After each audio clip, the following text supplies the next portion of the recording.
This is the book of Matthew, chapter 24, verse 6, and reads, And ye shall hear of wars and rumors of wars. See that ye be not troubled, for all these things must first come to pass, but the end is not yet.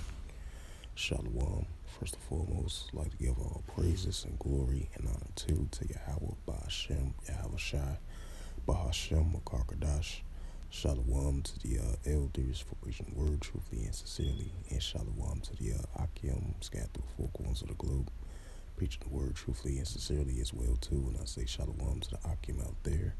And this is a sit-down lesson that I want to bring out from this recent news article from RT.com as of September 15, 2023, and it reads, South Korea and the United States issue a warning to Russia. The allies said Moscow will pay a price for military cooperation with Pyongyang. And it says Russia is violating the UN Security Council resolutions by engaging in military cooperation with North Korea, and it will be held accountable for this. The South Korean and U.S. officials have warned. The high-ranking representatives of Seoul and Washington discussed ways to contain Pyongyang during the extended deterrence strategy and consultation group meeting in South Korea capital on Friday.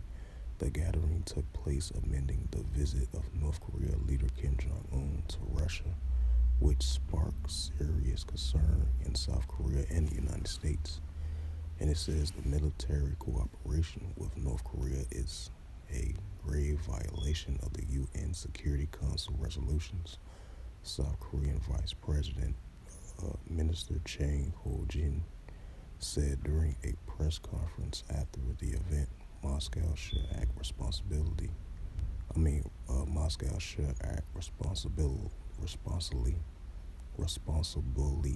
as a permanent member of the UNSC.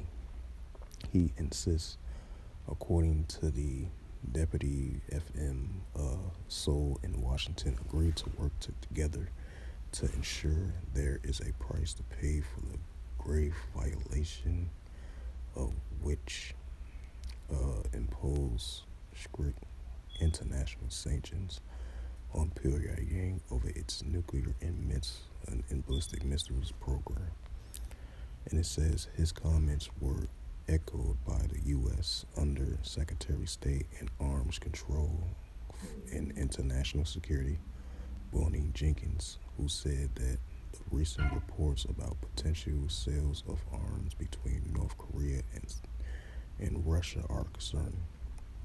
If such deals take place, it will violate the UNSC resolution, Jenkins claimed, adding that the U.S. will try to identify and expose counter-Russia attempts to acquire military equipment, prosecute the illegal war in Ukraine, not only from the DPRK North Korea, but whenever we said it, the Western media has speculated that the supplies of shells by Pyongyang to Moscow and other forms of military cooperation was discussed during talks between Russia President Vladimir Putin and Kim Jong-un as the Voskoli Karas Mordom on Tuesday, if I pronounced that right.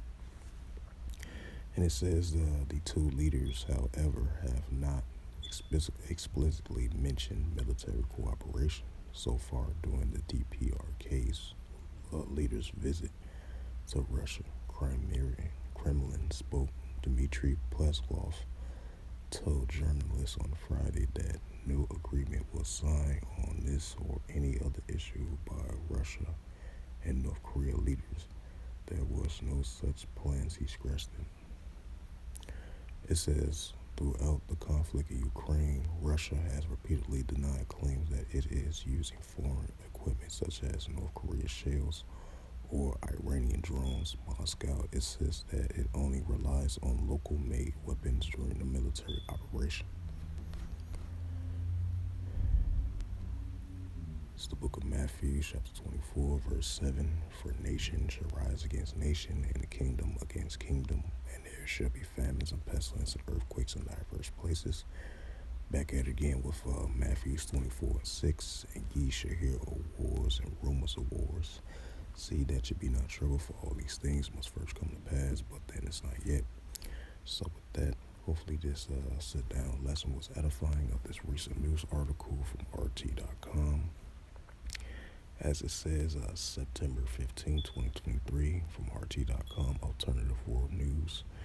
And it says again, South Korea and the United States issues warning to Russia. And it says the allies said Moscow will pay a price for military cooperation with Pyongyang. So with that, hopefully this was edifying, like I mentioned before. And I would like to give all praises and glory and honor to Yahweh Ba'ashem, Yahweh Shai Ba'ashem, Wakakadash. Shalom to the elders for preaching the word truthfully and sincerely. And shalom to the Akim scattered through the four corners of the globe, preaching the word truthfully and sincerely as well too. And until next time, I will say shalom.